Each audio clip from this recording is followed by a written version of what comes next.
So if you're doing a self-assessment on how healthy you are, there's three things I want you to consider. Number one is I want you to take a look at what your body fat percentage is.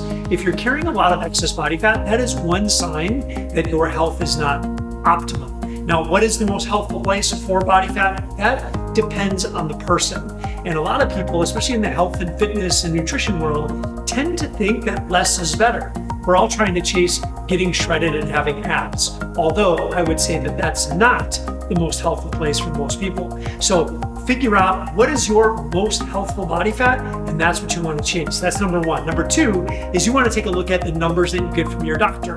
But just like body fat, less is not better. Like we'll use cholesterol as an example. Just because you have lower cholesterol does not mean that you're more healthful. Just because your blood pressure is lower does not mean that you're more healthful. There is what I call the Goldilocks range. There's a Goldilocks range for the numbers that you get from your doctor, and there's a Goldilocks range for your body fat.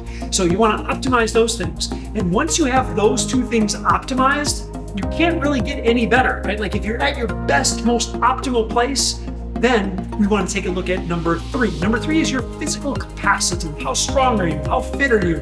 How well does your body move? How do you function as a guy in your 40s, your 50s, your 60s, your 70s? Look at that, and that's your third determinant on how healthful you actually are. Because even if I have optimal numbers from my doctor, even if I've got a great body fat percentage, if my performance is not very good, that's going to affect how I move around and how I interact with this world. So we need to focus on that, and you want to build that. Here's the really cool thing about fitness.